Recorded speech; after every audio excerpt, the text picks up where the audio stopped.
तो कुछ ख्वाहिशें जो बिल्कुल सच्ची जैसी थी।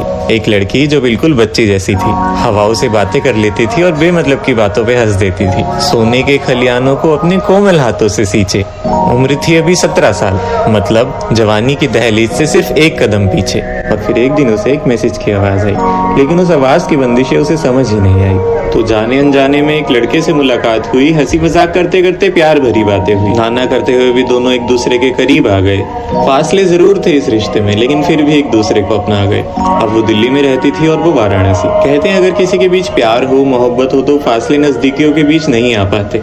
ये मीलों दूर के सफर कोई बंधन नहीं टुटवा पाते। अब बस दोस्ती धीरे धीरे मोहब्बत में बदल गई और देखते ही देखते मोहब्बत सर पर चढ़ गई।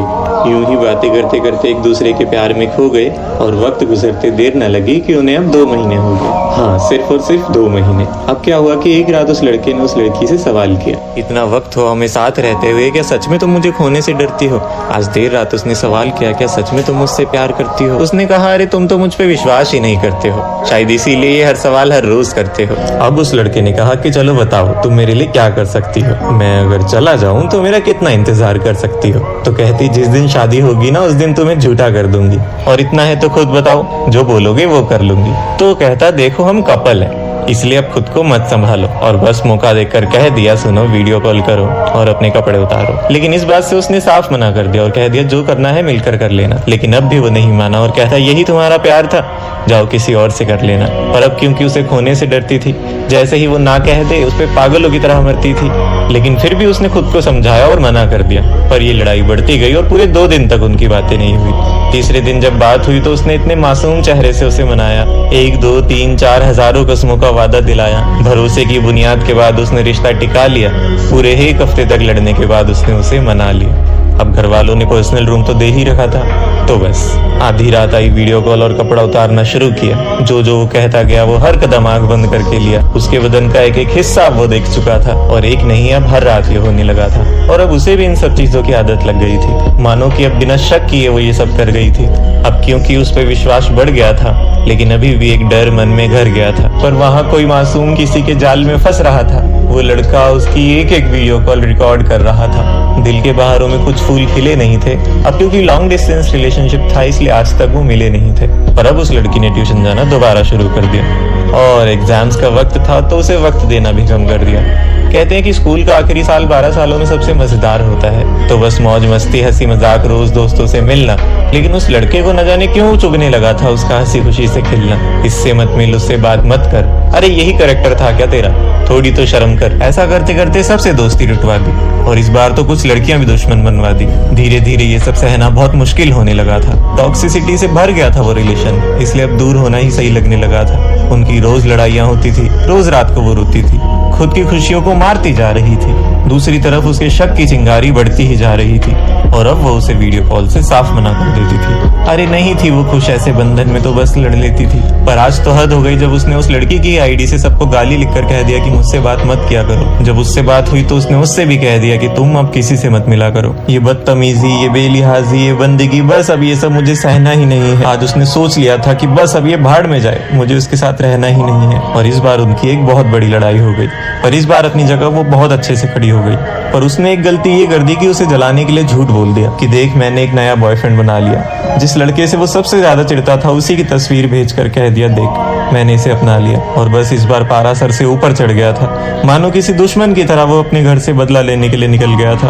आज उस लड़की ने उस लड़के को हर जगह से ब्लॉक कर दिया था। पर हाँ, ये सोचकर कि हाँ मैं रिलेशन में तो नहीं रहूंगी, पर हाँ कुछ दिन बाद अनब्लॉक करके इसे दोस्त जरूर बना लूंगी। लेकिन ये गलती या मजाक उसकी जिंदगी का सबसे बड़ा जुर्म बनने जा रहा था। उस रात वो आशिकी में पगलाया लड़का उसके घर वालों को वीडियोस भेजने जा रहा था। देर रात जब अंगड़ाइयाँ ली तो उसका मैसेज आया, देख अब मैं तेरे साथ क्या करता हूँ, बहुत मजाक बना लिया तूने मेरी मोहब्बत का, देख मैं तुझसे कैसे बदला लेता हूँ। करवटों की राहों का वादा किसी जुनून से लिया था। याद आया कि उसने ही हंसी मजाक में उसे ये नंबर दिया था, एक दगाबाज को अपना समझकर, जिससे वो सारे राज खोलती थी, जिससे अपनी जिंदगी का हर एक हिस्सा हंसकर बोलती थी। उसी ने उसके आंसू का एक एक कतरा मिट्टी में मिला दिया। ये सब एक हकीकत थी, ख्वाब समझकर खुद को नोच भी नहीं सकती थी। एक बाप के सामने अपनी बेटी को इस हालत में देखना, ऐसा दिन आएगा वो कभी सोच भी नहीं सकती थी। उसके पापा आए और जिंदगी में पहली बार उसे थप्पड़ मारा। मानो की मोहब्बत का सारा भूत उसके सर से उतारा। मानने ने भी आज पापा का हाथ रोका नहीं, भाई ने भी अपनी आंखें झुका ली, कह दिया अब दूसरा कोई मौका नहीं। किसी अनजाने की तरह फरिश्ते से मिल चुकी थी वो, अपने ही घर वालों की नजरों में गिर चुकी थी वो। रात रात भर रोती, कुछ समझ ही नहीं आ रहा था, करे तो करे क्या। दम घुटने लगा था उस घर में, अब जिए या मरे क्या। एक सपना था जो टूट गया था, किस्मत का राही रूठ गया था। एक भी कसम को उसने जताया नहीं, जिस पे सबसे ज्यादा विश्वास किया था उसने एक भी वादा निभाया नहीं। पर ये बेदर्दी सा लम्हा बढ़े जा रहा था, कैसे कब क्या करे उसे समझ ही नहीं आ रहा था। उसकी बदतमीजी अब तक रुकी नहीं थी, इतना सब करके भी उसकी आंखें झुकी नहीं थी। आंखों में छुपी रूह का परिंदा एक दर्द सहेजने लगा। इससे बुरा क्या हो सकता था कि अब वो ये वीडियोस उसकी फॉलोइंग के सारे दोस्तों को भेजने लगा था, बेरहमी से उछली इज्जत का इंतकाम देने। बस आंसू पोंछा और निकल गई खुद पर बीती का बदला लेने। उठाए कुछ पैसे और कहा बस अब मैं उसका जीना हराम कर दूंगी, देख अब मैं एक लड़की होकर क्या कर दूंगी। बस स्टैंड ISBT और निकल गई सीधा उज्जैन। 4 घंटे बाद जब वहां पहुंची और बस से उतरी तो नया शहर, नए लोग, नई पहचान। बेखबर होकर सबसे पूछती पर कोई नहीं जानता था उसका मकान। ठोकर खाकर यहाँ वहाँ घूमती हर एक मैदान। इतना बड़ा शहर किससे पूछती, किससे बताती अपने दिल की दास्तान। जिंदगी किस्मत से हार चुकी थी इसलिए कोई बहाना ना मिला। 5 घंटे बिना कुछ खाए पिए यहाँ वहाँ भटकती रही पर उसका कोई ठिकाना ना मिला। रोती किसी बेसहारा बंजारे की तरह आंसू बहाती। वो नादान शहजादी किसे अपने दिल का हाल बताती। हे भगवान, रब, खुदा, तो कैसे इतना बेरहम हो सकता है? क्या सच में एक लड़की के लिए इससे भी बुरा कुछ हो सकता है? और 5वें घंटे बाद चक्कर खाकर वहीं पर गिर गई। जब आँख खोली तो वहीं पास में किसी हॉस्पिटल में थी। अल्लाह के बंदों के खौफ से राही रो चुका था। इंसानियत मर गई थी कि उसका फोन भी चोरी हो चुका था। जो पैसा था वो हाथों हाथ अस्पताल में देकर हार मान ली खुद से। आसमान में देखकर कहती, अरे मेरी क्या दुश्मनी थी तुझसे, आज के बाद नहीं तेरा मुझसे कोई वास्ता है। काफी देर तक बैठी रही, फिर सोचा अब घर जाना ही एक आखिरी रास्ता है। पर क्या मुंह दिखाएगी लौट कर कि कहाँ गई थी, और वापस आई तो किस मुंह के साथ आई। देर रात जब घर आई तो माँ ने देखते ही गले लगा लिया, पर बाप की नजरों में गिर चुकी थी इसलिए उन्होंने अपना मुंह हटा लिया। किस्मत से हारी मुसाफिर का सुकून के बिन था।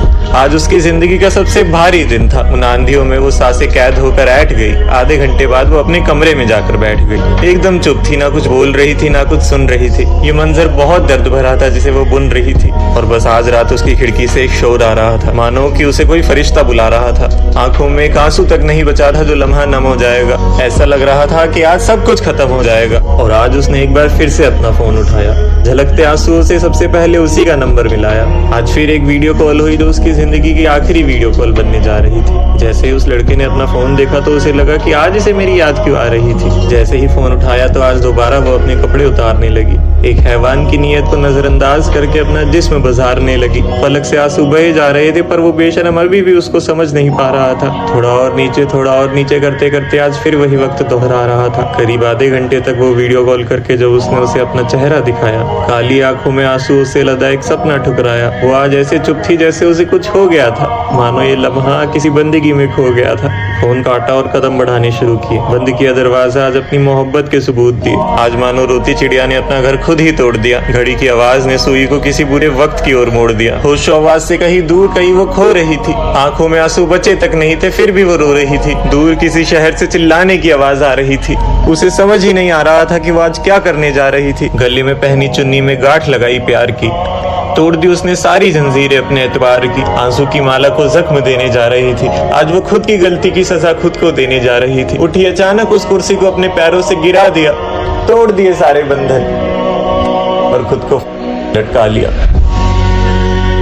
क्या करती आखिर वो? किसको बताती, किसको समझाती, किस पे विश्वास करती? जिंदा रहती तो घर में ही रोज घुट घुट कर मरती। हो सकता है कुछ दिनों बाद सब सही हो जाता, पर इस वक्त में उसके चरित्र पे एक गहरा दाग लग जाता। ऐसा ही होता है ना सिर्फ लॉन्ग डिस्टेंस में, इवन नॉर्मल रिलेशनशिप्स में भी। एक लड़की को कैद पंछी की तरह बना दिया जाता है, किसी से बात नहीं कर सकती, कुछ नहीं कर सकती। लड़कों के मन में ये डर रहता है कि इतनी सुंदर है कि इससे बेटर ऑप्शन हमें कभी मिलेगा ही नहीं, और क्योंकि इससे बेटर ऑप्शन आसानी से मिल जाएंगे इसलिए हम ऐसा मौका आने ही नहीं देंगे। प्यार उस बीच रत्ती भर नहीं होता, क्योंकि अगर प्यार होता तो वो बदला लेने के बारे में सोचता ही नहीं। और बस लड़की जब परेशान हो जाती है बंदिशों से तो उन्हें छोड़ देती है। कल तक जो लड़की उनकी सारी बातें मानती थी आज उसने उनका ईगो हर्ट कर दिया, इसीलिए वो बदला लेने के लिए हर हद तक गिर जाते हैं। जिसके हुस्न पे शायरी सुनाया करते थे उसी की इज्जत बाजार में उछाल देते हैं। देखो मैं तुम्हें ये नहीं कह रहा कि करो ही मत, हर लड़का एक जैसा नहीं होता। जाओ रिलेशनशिप में, रिलेशनशिप एक मेडिसिन होती है अकेलेपन के लिए।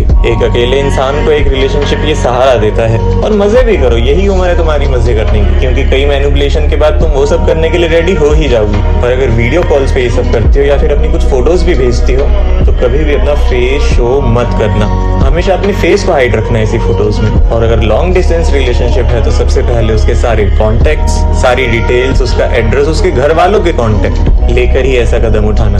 ज्यादा नहीं, ये सब डिटेल्स कलेक्ट करने में तुम्हें ज्यादा से ज्यादा 1 हफ्ता लगेगा, पर यही चीज तुम्हें एक बहुत बड़ी मुसीबत से बचा सकती है। इन सब चीजों का यूज उसी वक्त करना जब वो तुम्हें डराए, उसके अलावा नहीं। ये वीडियो अपने दोस्तों को जरूर भेजना और कमेंट्स में बताना ये वीडियो कैसी लगी।